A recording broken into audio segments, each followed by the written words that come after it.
Hi there. It's kind of a gray and drizzly day here today, but the rain has stopped for the afternoon, so I thought I would do another vegetable variety review, this time for Fushimi Pepper. This is Fushimi Pepper here. It is the first year that we've grown this.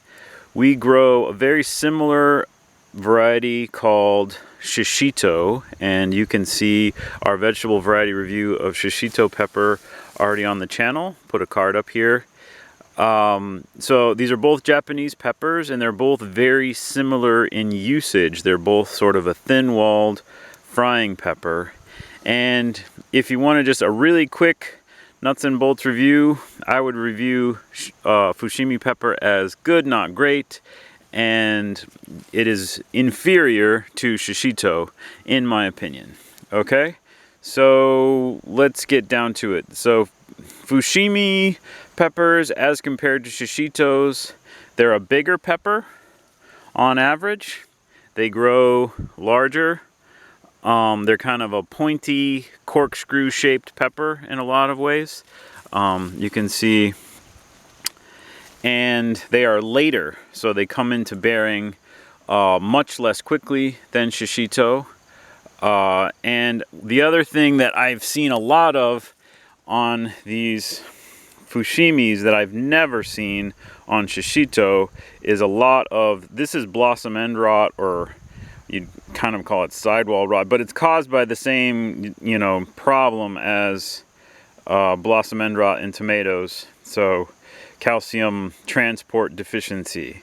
So there's a lot of this on these Fushimis. Like there's like pretty much all the early ripened Fushimis that I harvested had at least rotten ends, and it's just on a lot of these peppers. And I have never ever seen this on a Shishito. So in that sense, Shishito wins because they don't get this rot and they come into bearing much earlier. So and also in use, like our favorite way to use Shishitos is to pan sear them very quickly and then eat the pepper whole as an hors d'oeuvre. And these peppers are really hard to pan sear because they're so convoluted and three-dimensionally corkscrewed, like compared to a Shishito. So like this is a typical Shishito pepper here in my hand next to a Fushimi. A Fushimi is not going to lay flat, so you either have to chop them up or you have to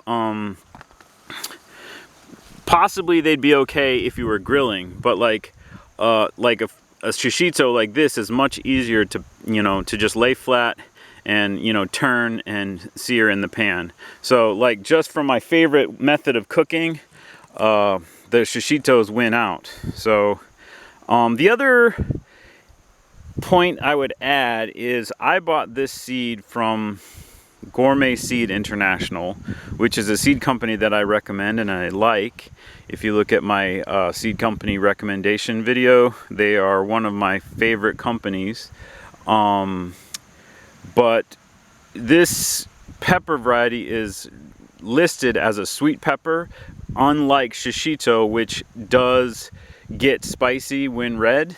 But this version of Fushimi is quite spicy when it's ripe. Like this is, I've eaten these and they have a decent amount of heat. Like not a terrible amount of heat, but they are not a sweet pepper when they're ripe, which is what they've been, written up as. They're quite mild and sweet pepper as a green when you use them green, but not when they're ripe.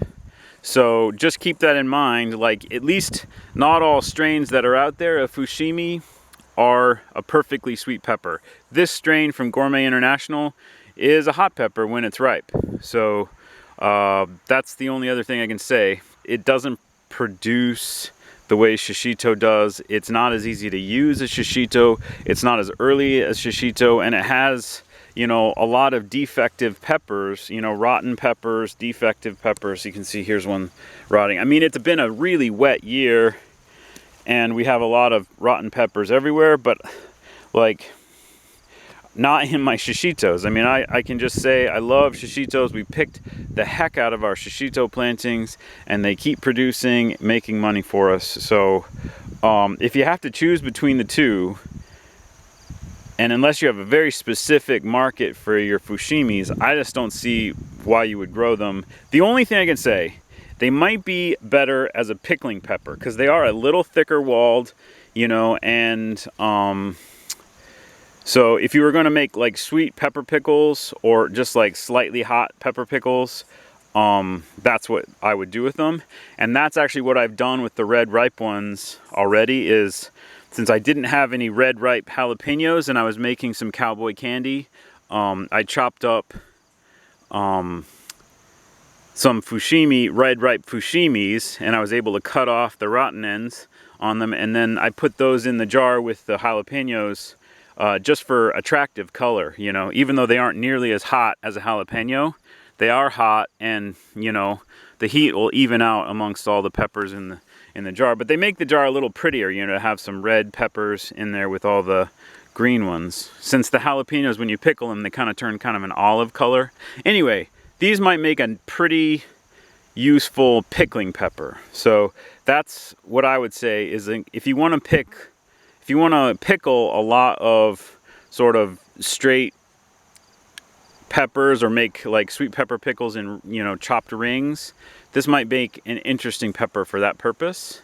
So I'm gonna pick one plant and see what kind of yield I get. I have not picked these plants really.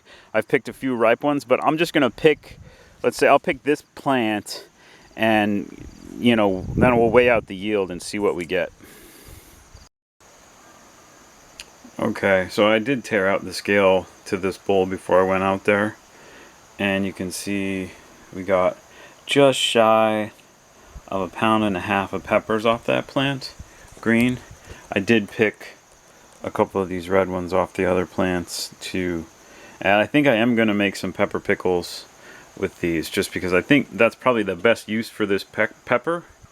And yeah, so in recap, Fushimi pepper, it's not a bad pepper, but like if you can grow this one, if you had to choose between this one and Shishito, grow Shishito. Okay, so I hope you found this video useful, and thank you very much for watching.